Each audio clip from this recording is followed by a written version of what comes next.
Yang amat berhormat Dato' Seri Anwar bin Ibrahim, Perdana Menteri, untuk menyampaikan ucapan. Majlis dengan segala hormatnya mempersilakan.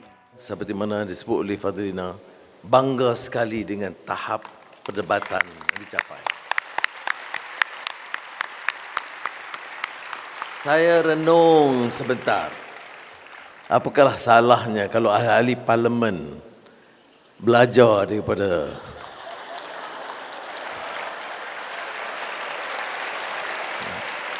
pertama, untuk berbahas kita kena menguasai ilmu, menghadam, dan kemudian mengolah dan melakar, seterusnya menyampaikan. Dan saya lihat dalam soal kecerdasan buatan AI, satu subjeknya disebut dalam sebagai teknologi baru. Itu ilmu yang disiplin yang baru, yang mencabar, yang memerlukan persiapan. Dan anak-anak dari tingkatan 3, 4, 5 sudah menunjukkan contoh dan tahap perbahasan yang hebat. Saya salut.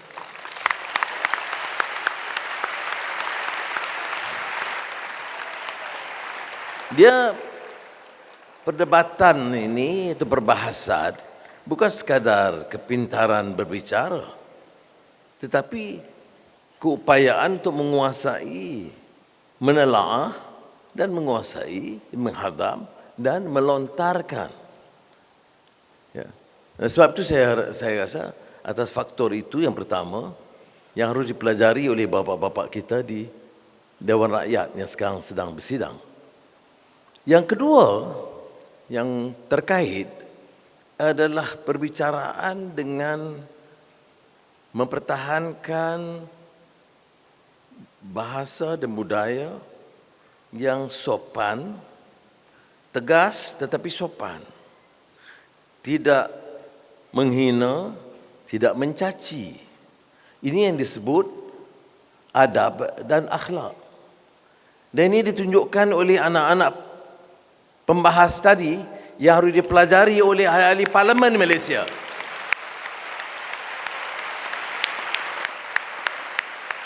Maknanya kita boleh berbeza pendapat dan boleh keras dalam berbeza pendapat dan boleh tegas dalam menyampaikan hujah, melontarkan idea.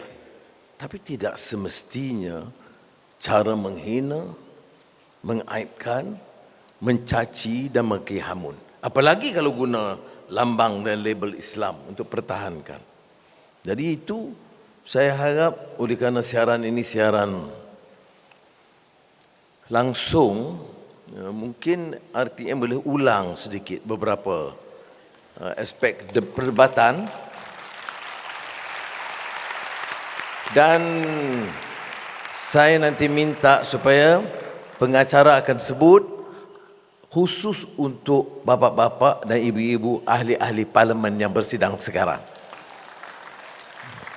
Sebab itu di antara karya besar yang telah saya usulkan untuk disebarkan di kalangan anak-anak di sekolah adalah karya seorang ulama usul fiqh, pernah mengetuai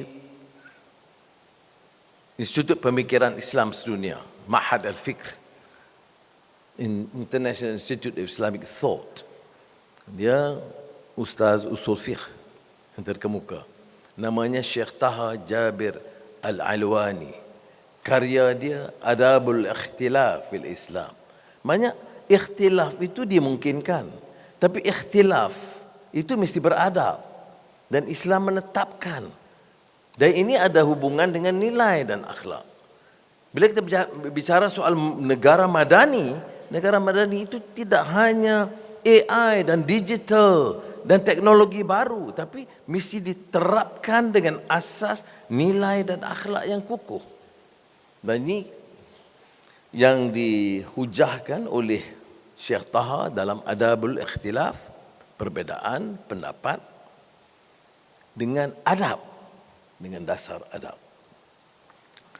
Untuk dunia pendidikan yang saya percaya disampaikan oleh menteri dan rakan-rakan di Kementerian Pendidikan, saya selalu gunakan ungkapan Kerana cabaran semasa itu menuntut kita menggapai, seolah menggapai di langit. Ilmu baru, kaedah baru. Yang kami, generasi saya tidak terdedah. Kami tidak pernah kenal apa yang disebut digitalization, komputer, AI, transisi tenaga. Ini semua disiplin baru dan ilmu baru dan teknologi baru. Maknanya kalau kita Malaysia ni mau mencapai kemajuan, kita mesti menguasai ilmu, termasuk ilmu baru. Maka seolah-olah menggapai langit. Teknologi baru itu menggapai langit yang canggih. Kadang-kadang bapa atau nenek kita di rumah tidak tahu sama sekali. Bingung kalau sudah nak sampaikan hujah seperti ini. Adalah bahasanya mencerakinkan, sementalahan itu, menerusi. Itu saya dengar tadi. Itu anak-anak tingkatan 3, 4, 5. Penguasaan bahasa Melayu pun mantap. Baik sekali.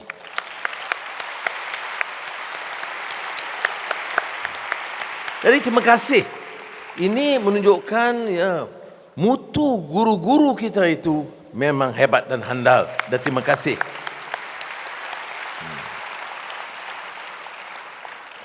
Saya dalam kerajaan terpaksa menyebut perkara ini kerana kalau kadang-kadang sudah dengar hujah-hujah di luar, apalagi dalam dunia politik, itu hanya kecaman, merendah-rendahkan. Ada masalah-masalah, tentu ada masalah guru-guru.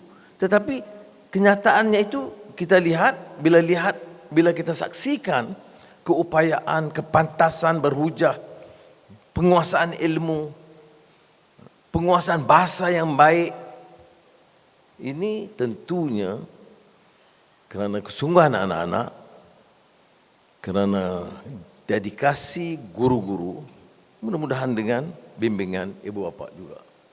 Jadi saya bagi pihak kerajaan nak lahirkan rasa terharu saya, kecintaan saya kepada anak-anak guru-guru dan ibu bapa yang mendorong ke arah penguasaan ilmu, menggapai langit, tetapi menteraskan kepada nilai dan akhlak dan budaya kita sendiri. Sebab itu saya sebut menggapai langit, mengakar ke bumi. Itu falsafah pendidikan kita. Kalau kita akar ke bumi sahaja tentang tradisi dan budaya dan sejarah dan seni lama dan khazanah, tidak cukup. Kalau kita hanya bicara soal ni AI dan digital dan semua ilmu-ilmu yang canggih pun tidak cukup. Kerana kemanusiaan itu memerlukan alunan, gabungan, keserasian, sinergi di antara yang mencabar ilmu canggih dan akar tradisi. Menggapai di langit, mengakar di bumi. Bila kita bicara soal agama, Islam sebagai landasan, nilai dan akhlak, itu berteraskan kepada nilai yang berakar di bumi. Kalau dalam pertemuan saya, tentulah saya bertemu dengan Presiden CEO Google, bicara dengan Elon Musk, bicara dengan Ruth dari Google dan Jensen dari Nvidia dan CEO dari Infineon. Ini syarikat-syarikat korporat gergasi besar dalam dunia AI dan pembikinan chips. Selalu saya lontarkan satu soalan tentang keupayaan AI yang boleh memenuhi cita rasa hati nurani, damir manusia. Semuanya bicara dan jawapannya spontan dan tuntas. Apa dia? Apa yang dilontarkan dan dimuntahkan oleh AI, termasuk ChatGPT, Google dan sebagainya itu, adalah apa yang dihadam, dimasukkan ke dalam apps mereka. Itu cabaran kita. Apa dia? Melatih anak-anak bukan saja menguasai, menggapai di langit, tetapi melatih mereka supaya menguasai ilmu, tetapi pertahankan nilai akidah, akhlak, syakhsiyah, nilai seni, budaya, tempatan. Sebab itu dalam latihan kita mesti kita gabungkan ini. Kerana tanpa alunan ini, kita hanya akan memenuhi acuan barat. Kita sudah merdeka, berdaulat, faham Islam, tetapi bila soal AI, sepenuhnya yang dimuntahkan dari peralatan canggih mengikut pemikiran dan nilai barat. Jadi sementara kita terpaksa dalam keadaan sekarang menggapai langit dari usaha dan teknologi mereka, sama ada barat atau China atau India, tetapi mesti latih anak-anak supaya kenal, ada jati diri, ada nilai, ada akhlak dan ada kekuatan.